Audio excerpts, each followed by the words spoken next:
Halo semuanya. Kali ini kami akan membahas salah satu materi pada struktur aljabar yaitu sabring. Jangan lupa saksikan bersama. Halo semuanya, hari ini kita akan membahas sabring dalam aljabar. Apa itu sabring? Mari kita simak definisinya lebih lanjut. Perhatikan definisi 11.1.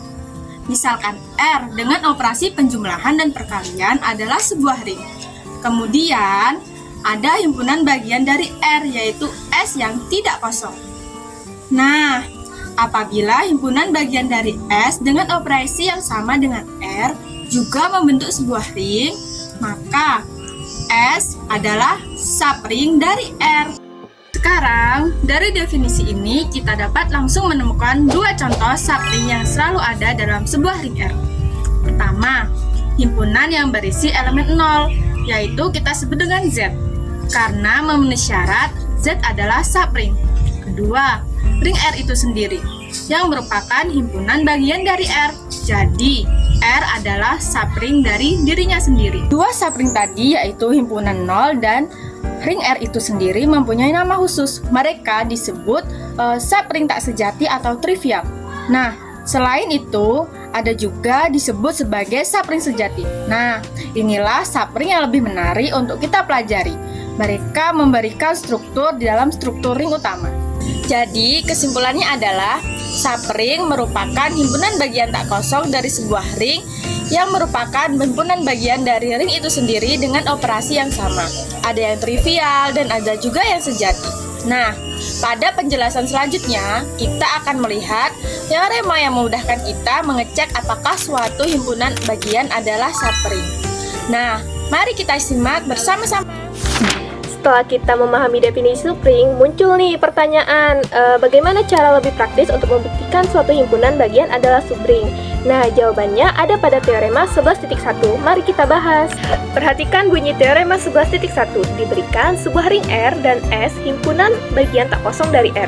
Nah, teorema ini menyatakan bahwa S adalah sabring dari R jika dan hanya jika untuk setiap dua elemen A dan B di S dipenuhi dua syarat, yaitu yang pertama, A minus B haruslah anggota S. Nah, yang kedua, A dikali B juga anggota S. Apa teorema ini sangat berguna?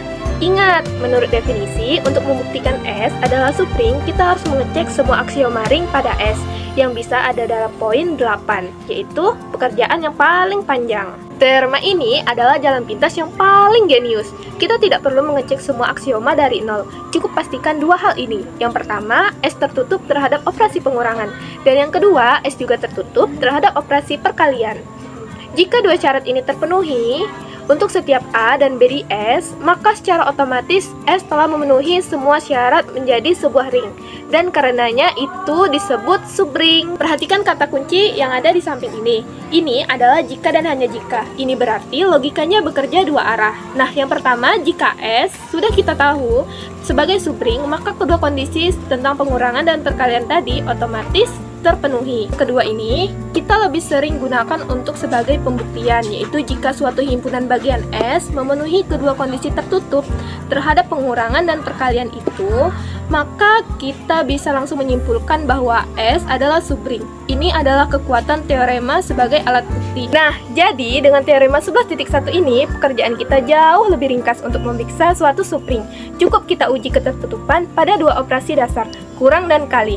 Di penjelasan selanjutnya, kita akan langsung mempraktikkan teorema ini dengan contoh-contoh soal. Sampai jumpa! Kita telah mempelajari konsep sabring. Sekarang, kita naik ke struktur yang lebih tinggi, yaitu medan. Bagaimana sih konsep himpunan bagian diterapkan di sini? Mari kita simak sama-sama definisi 11.2 tentang anak medan. Perhatikan definisi 11.2. Misalkan F adalah suatu medan, kemudian ada himpunan bagian dari F yaitu S yang tidak kosong. Apabila himpunan bagian S ini dengan operasi yang sama dari F juga membentuk sebuah medan, maka S disebut sebagai anak medan atau sublet dari F. Konsepnya mirip dengan sabring, hanya saja struktur induknya lebih spesifik yaitu medan. Jika sabring adalah himpunan bagian yang juga ring, maka anak medan adalah himpunan bagian yang juga medan. Dan Seperti sebelumnya, kita punya konsep sejati dan tak sejati. Medan F sendiri adalah anak medan dari dirinya sendiri. Ini disebut anak medan tak sejati. Sedangkan jika ada anak medan lain yang lebih kecil dari F, itu disebut anak medan sejati. Nah, dari sini muncul konsep yang sangat penting, yaitu medan prima. Apa itu medan prima? Medan prima adalah sebuah medan yang tidak memiliki anak medan sejati sama sekali.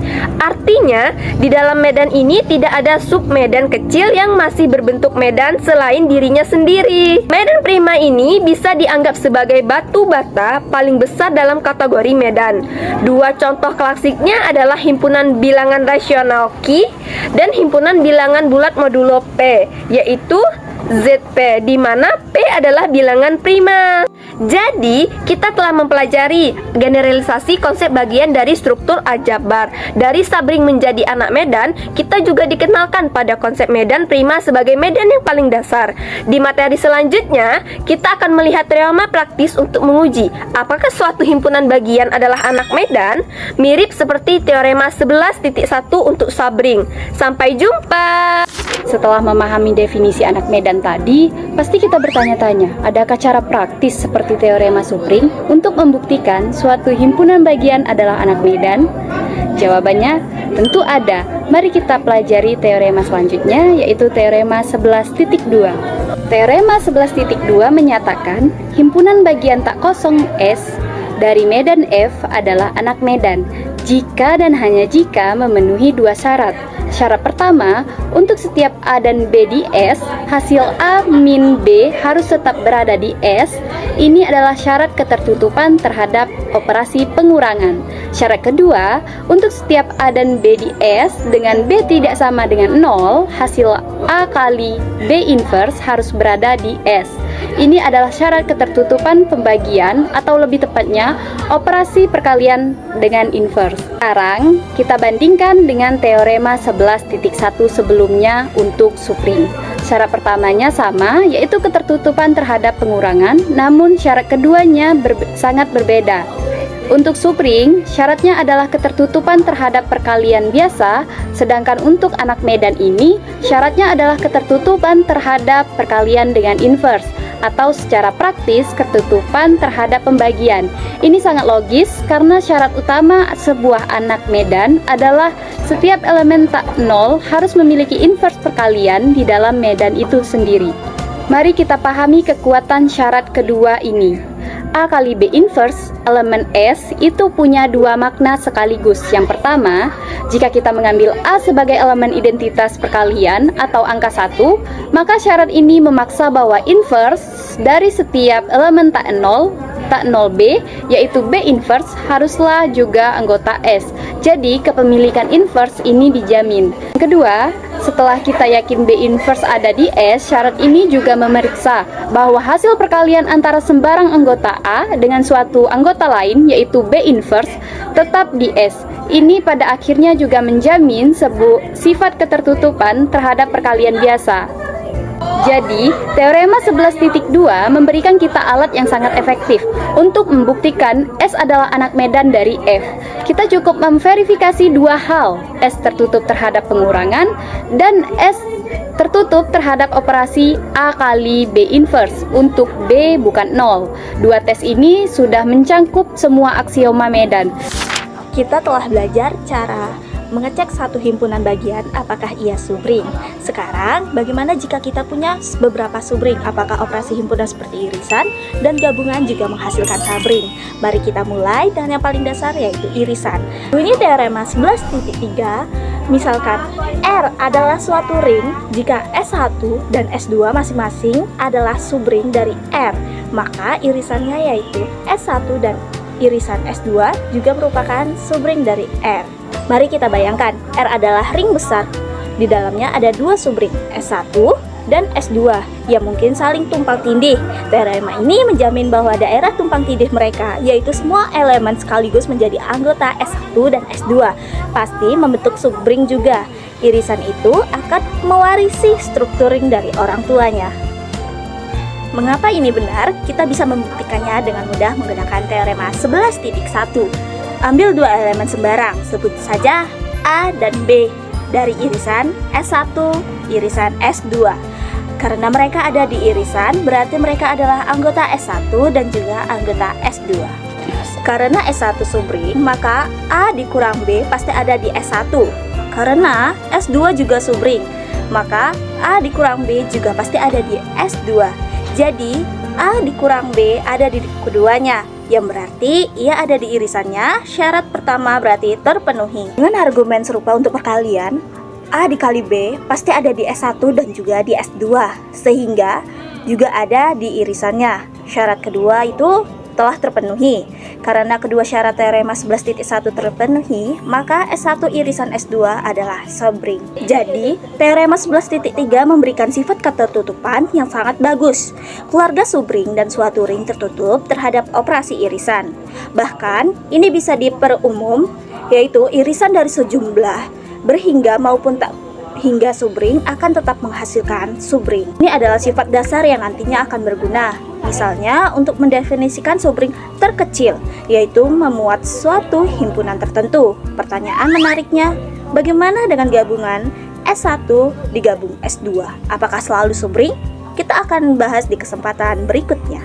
Selanjutnya, kita masuk ke pembahasan yang lebih teknis. Bagaimana jika sebuah ring induk tidak memiliki elemen kesatuan, tetapi salah satu subringnya memiliki elemen kesatuan? Apa implikasinya terhadap struktur ring induk? Mari kita kupas di teorema 11.4. Perhatikan dengan seksama. Teorema ini bicara tentang dua hal. Pertama, ring induk R tidak punya elemen kesatuan. Kedua, ada subring S dari R yang justru memiliki elemen kesatuan. Sebut saja E. Simpulan teorema ini menarik. Elemen kesatuan dari subring S tersebut ketika dilihat sebagai anggota dari ring induk R yang lebih besar pasti merupakan sebuah elemen pembagian 0, baik kiri maupun kanan. Mari kita pahami skenarionya. Di dalam dunia kecil S, elemen E ini berlaku seperti angka 1. Kalikan E dengan anggota S dimanapun. Hasilnya anggota itu sendiri. Namun, di dunia besar R, tidak ada satupun elemen yang tidak bisa berperan seperti 1 untuk semua anggota R. Nah, posisi E yang aneh inilah menjadi kesatuan lokal tapi bukan kesatuan global, yang memaksa E memiliki sifat khusus dalam R, yaitu menjadi pembagi 0. Bagaimana membuktikannya?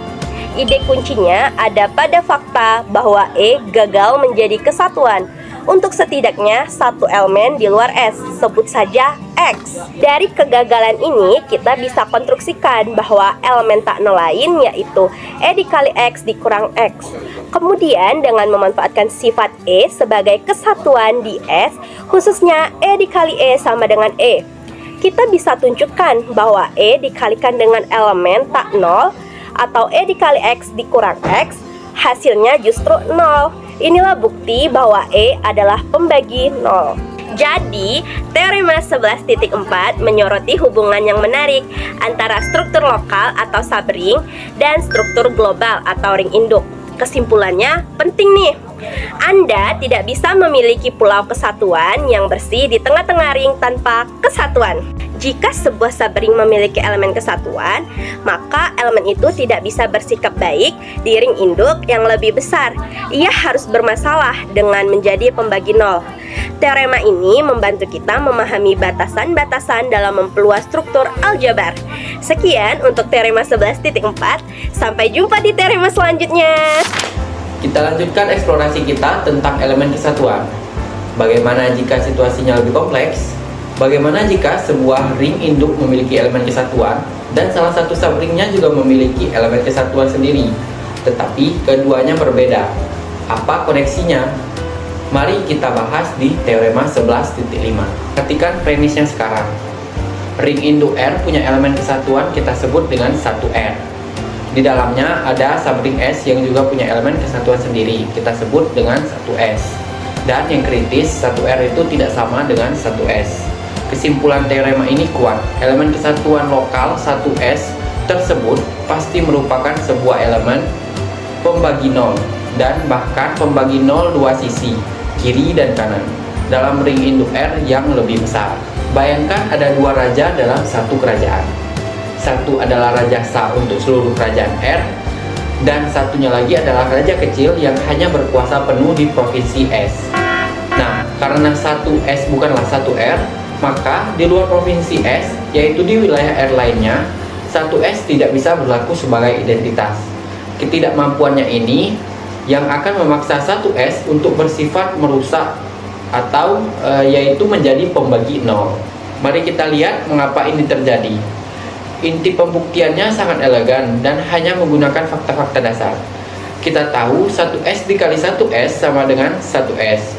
Kita juga tahu 1R dikali dengan 1S sama dengan 1S. Kedua hal ini benar, tetapi objeknya berbeda. Nah, jika kita kurangi kedua persamaan itu, lalu faktorkan, kita akan mendapatkan persamaan 1S dikurang 1R dikali dengan 1S sama dengan 0. Sekarang 1S dikurang 1R jelas bukan 0 karena keduanya berbeda. 1S juga bukan 0 karena ia elemen kesatuan, tapi hasil kalinya 0. Inilah bukti bahwa 1S adalah pembagi 0. Jadi, teorema 11.5 memberikan pesan yang sangat jelas. Dalam sebuah ring dengan kesatuan, tidak boleh ada lebih dari satu elemen kesatuan untuk seluruh ring. Jika sebuah subring mencoba memiliki elemen kesatuan yang berbeda, maka elemen itu akan bermasalah serius di tingkat ring induk yang harus menjadi pembagi 0 dua sisi. Ini dan teorema 11.4 sebelumnya sama-sama bicara tentang inkompatibilitas. 11.4 bicara tentang kesatuan lokal di lingkungan tanpa kesatuan global, dan 11.5 bicara tentang kesatuan lokal yang bersaing dengan kesatuan global. Keduanya berakhir dengan kesimpulan yang mirip, elemen kesatuan lokal itu harus menjadi pembagi nol di dunia yang lebih besar. Ini menunjukkan betapa kuat dan sentralnya peran elemen kesatuan dalam struktur aljabar. Sekian, sampai jumpa. Sekarang kita akan mempraktekkan teori yang sudah kita pelajari, di mana di sini kita akan membuktikan apakah suatu himpunan bagian merupakan anak medan atau subfield. Mari kita perhatikan soalnya. Di sini kita mempunyai himpunan S, yang dimana semua anggotanya berisikan bilangan berbentuk A ditambah B akar 5, dimana A dan B ini merupakan bilangan rasional. Nah, himpunan S ini hidup di medan bilangan real. Nah, selanjutnya tugas kita yaitu akan membuktikan bahwa himpunan S ini merupakan anak medan atau subfield dari himpunan bilangan real. Nah, untuk langkah pertama kita akan memeriksa syarat yang paling dasar. Di sini, pertama kita akan memeriksa apakah himpunan S ini benar-benar himpunan bagian dari himpunan bilangan real. Jawabannya iya, karena akar 5 adalah bilangan real. Jadi bentuk A ditambah B akar 5 pasti bilangan real juga. Yang kedua, apakah himpunan S ini tidak kosong? Jawabannya iya. Kita bisa mengambil contoh, misalkan A sama dengan 0 dan B sama dengan 0, maka kita mempunyai elemen 0 dalam himpunan S. Jadi, syarat dasar terpenuhi. Nah, di langkah yang kedua ini kita akan menguji ketertutupan operasi dasarnya. Nah, di sini kita akan mengambil dua anggota sembarang dari himpunan S. Nah, di sini ketika kita jumlahkan kedua anggota tersebut, ternyata hasilnya tetap berbentuk A ditambah B akar 5. Nah, selanjutnya ketika kita kurangkan, ternyata hasilnya juga memiliki bentuk yang sama. Nah, hal ini membuktikan bahwa himpunan S itu tertutup terhadap penjumlahan dan pengurangan. Nah, di sini untuk yang langkah yang ketiga kita akan melakukan uji perkalian. Di sini kita akan melakukan perkalian terhadap dua anggota yang sudah kita ambil secara sembarangan di dalam himpunan S.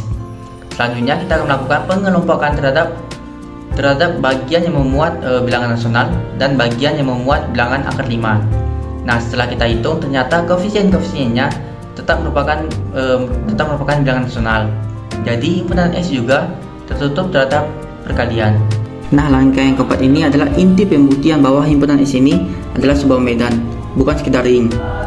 Di sini kita akan menunjukkan bahwa setiap elemen yang tak nol di himpunan S ini mempunyai inverse yang juga ada di himpunan S. Nah, di sini kita akan merasionalkan penyebutnya dengan menggunakan akar sekawan. Hasilnya kita memperoleh bentuk yang persis seperti anggota himpunan S, di mana suatu bilangan nasional ditambah bilangan nasional dikali akar 5. Syarat kuncinya adalah penyebut A akar 2 dikurang 5B akar 2 tidak 0 yang terjamin karena X bukan 0. Jadi, inversinya tetap di dalam himpunan S. Sebagai ilustrasinya, mari kita mengambil contoh yang konkret.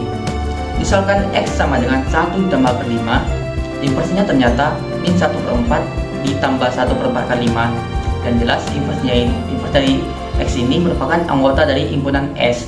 Nah, karena semua syarat terpenuhi, di mana yang pertama, himpunan S merupakan himpunan bagian yang tak kosong dari himpunan real. Yang kedua, himpunan S tertutup terdapat penjumlahan, pengurangan, perkalian. Dan yang kelima, himpunan S memiliki invers perkalian dalam dirinya sendiri. Maka, dapat kita simpulkan bahwa himpunan S dengan anggota A ditambah B akar 5 dengan A dan B ini merupakan bilangan rasional, adalah sebuah anak medan atau subfield dari bilangan real. Contoh ini mengajarkan kita pola pembuktian yang sistematis untuk soal-soal yang serupa. Semoga bermanfaat. Jangan lupa di like, subscribe, and